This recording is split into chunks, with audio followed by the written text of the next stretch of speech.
Hello and good morning, and it's great to be here.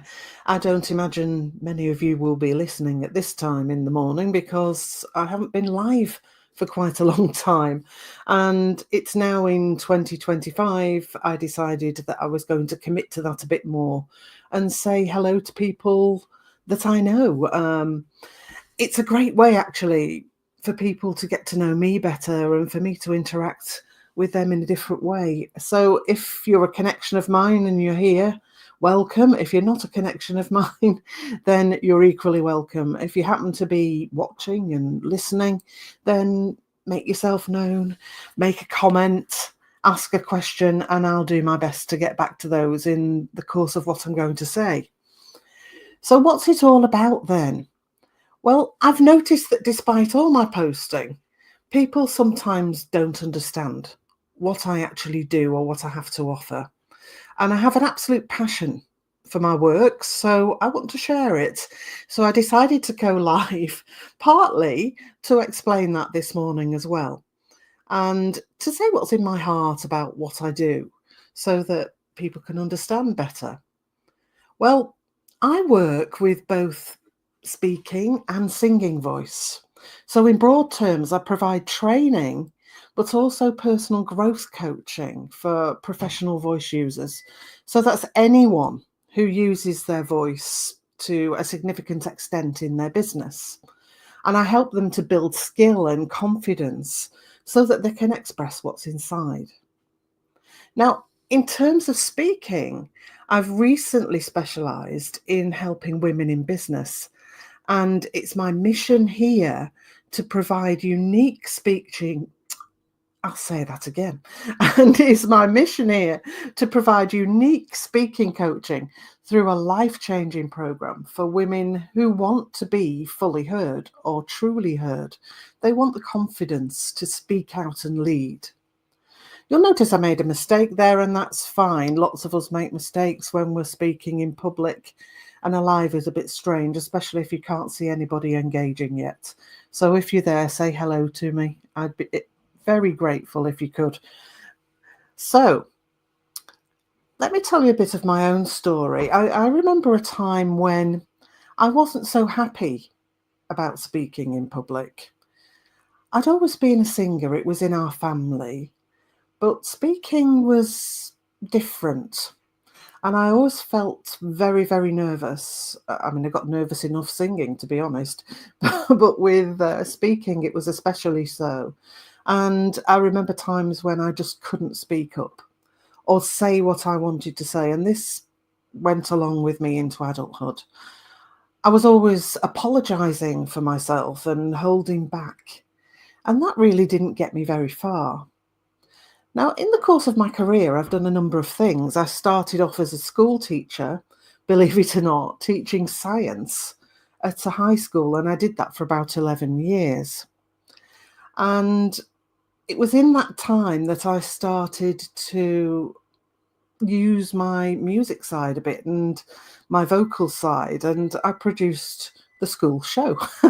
Even though I was in the science department, we did a number of great productions actually, and I'm still in touch with those people to this day. And it was through that really that I decided I was a bit of a square peg in a round hole. Much as I enjoyed teaching chemistry, I felt that working with voices, and in this case singing, helped me to really get in touch with the people I was working with. So I left school teaching and I set up as a singing teacher, which I did for about 10 years, teaching young people and all comers, I suppose you could say. And through that, I got an interest in voice in general and studied voice, and particularly singing and singing teaching to a greater extent. From there, I was able to go and work with undergraduates in Liverpool at LIPA and also Liverpool Theatre School. And through that, I started working with actors and spoken voice as well as singing voice. And it's that side that I've really become very interested in the past few years. I still work with singers, I work with professional singers now. But I also decided after a bit of a health scare, and when I left Liverpool following that, and set up for myself again here in my own studio, that other business people seemed to be very unbothered about their voices. Unless, of course, they didn't work at all. So, for instance, if their voices were giving them problems in terms of losing their voice or being very croaky. And I thought that's a shame because actually our voices are a vital part of who we are and of our way of just communicating our message within our business as well as within our lives. Our voices aren't just fixed things, they're not just something we're born with and they stay like that forever. Well, maybe they do if we don't do anything with them, but we can learn to use them in a much better way. It was difficult because I noticed that there was this idea, I've got a voice, I can speak, why do I need to do anything with it? And it's a bit like saying, well, I've got legs, I can run a bit. But we can't all run a marathon, can we? And if you're using your voice a lot during the day, and many of us business people are, then you need to effectively be able to run a bit of a marathon with your voice. And to be frank, unless you're very, very lucky and you have a physically very resilient system, you need a bit of training and a bit of know-how in order to do that. Now, I'm not on a big sell here. I'm just telling you my thought processes and why I got involved in teaching speaking, as well as the singing, which I'd done for so long and still do. So I did a bit of market research and I thought, who can I help? Since leaving undergrad teaching, I'd also trained as a life coach, which I'd learned was a very valuable set of skills for helping performers. But I thought this could be very valuable as well for helping speakers and especially speakers in a business setting. And after a bit of that research, I decided that I would help women in the main and I would specialize in that. Why? Well, many women need confidence, or so they tell me, in their voices and in their speaking to actually give full expression to what they want to say. And they have a lack of confidence about getting the voice out there. There's a fear of judgment and criticism. If you are watching, by the way, just pop something in the box. Oh, hi, Emma. That was well timed. Just as I thought, is Emma there? Sorry, is anyone there? Emma came up. And it's that fear of judgment and criticism that my clients are telling me about. And also this general feeling that they can't get their voice to work for them. So I work especially with women in business and I help them to overcome that bias that's there as well. There is a bias when women speak. It's getting a bit better, but whether we like it or not, it's culturally ingrained or culturally ingrained. Is that the right one? I think it is. And women's voices, certainly in male-dominated workplaces, haven't been heard as much. And therefore, it's much more difficult for a woman to get her point across. Now, some of you might be thinking, well, it's easy enough because, we can just lower our voices and become very, very strong. And, well, we don't all want to sound like Margaret Thatcher, sorry. It's about time, I think, that people started to understand women's voices and accept them for what they are. And we can be authoritative and we can make an impact and we can say what we want to say without being overlooked. Have you ever had that? I'm lost for words. Have you ever had that experience? That's the word I was looking for. It's early in the morning of wanting to get a point across in a meeting and it seems like nobody's heard it. And then a few days later, or even in the same meeting, somebody else, sorry, but usually a man, says the same thing, and everybody says, great idea. That's happened to me a few times. I've also felt that I want to sort of close up and not say anything, especially when people have pressurized me. I remember years ago being in one of those university seminars where there's about 5 of you and the professor. And this particular professor was really, really pressurizing for an answer to a question.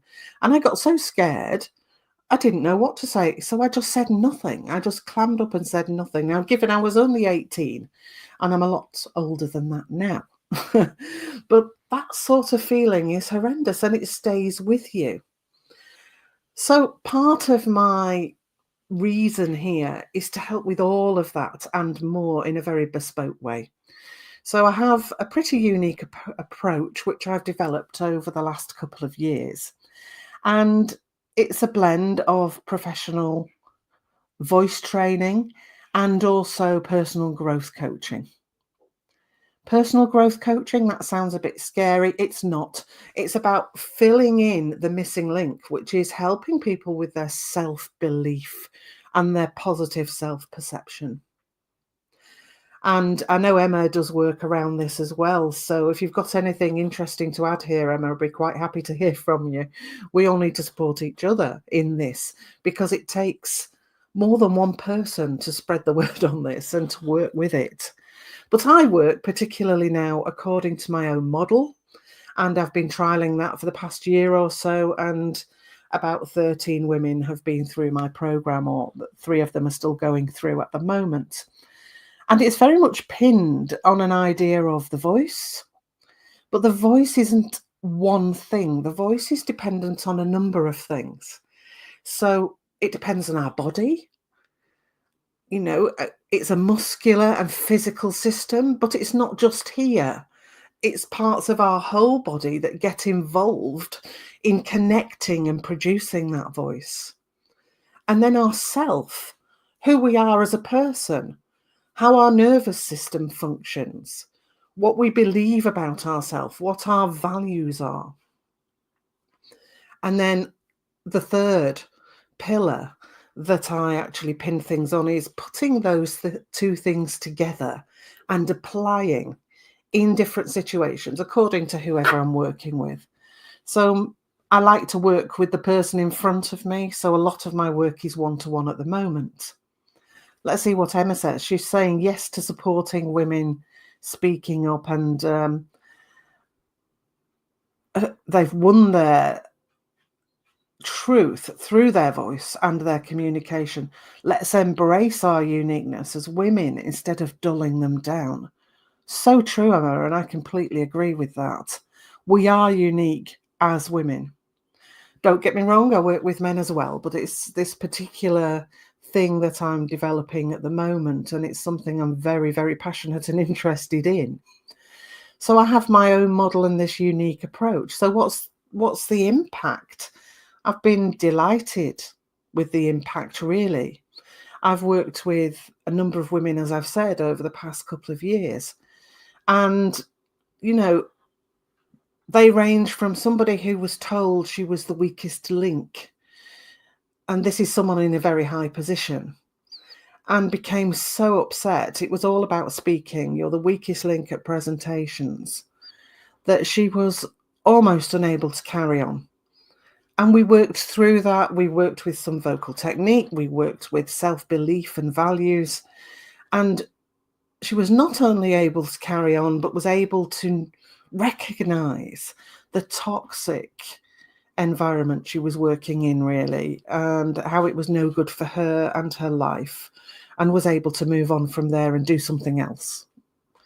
Another client of mine had to overcome an old fear from years ago, where she'd given up her career, which was very male dominated, and she'd grappled with trying to calm herself from an incident where she was, in her own words, virtually annihilated in a meeting for something that she said. And actually, she was just reporting statistics which were true, but the people listening didn't want to hear them. And she's gone on now, after working with me on the program, to take a public-facing role in her own new business. And there are lots of stories here, but I also worked with a client who felt her accent was holding her back. She was a coach herself and very, very good at what she does, but the accent thing was getting in her way. So we worked at that because if you're unsure of the way that you're speaking, and especially when you're taking phone calls where all of the information doesn't go over to the other person across the line, then that can affect your confidence a bit as well. Finally, one of my clients described the work as life changing, which I'm really delighted about because I think it is life changing when you actually get in touch with yourself and you know how to control your voice and you get those two things working together for you. I think values are very important. They're at the core of my business, and my own are integrity, growth, facilitating transformation, sharing of skill and knowledge, and the love of what I do because I love to put a bit of fun in there. So that's a bit about me and how I help people. If you are listening and you'd like to build your confidence and skill to use your voice with impact, authenticity, the real you, and warmth, so that you'll be noticed and not overlooked, in other words, truly heard, then get in touch and we can have a chat. I also have a podcast which you can listen to. It's called Be Truly Heard, same name as my program, actually. If you'd like to have a listen to that, there are lots of topics covered which you will find interesting. And thank you for watching and listening today. If you're on the video recording of this, which I imagine a few people will be because it's the first one in a while, then do make a comment or ask a question and I will come back to you. And if you could share it for me as well, that would be even better so that people know I'm popping up live every now and again. I have something special coming in February, actually, and it's a 5-day mini challenge. That's all I'll say for now, but look out for that in the posting. Thanks so much, and thanks, Emma, for joining me, and bye for now.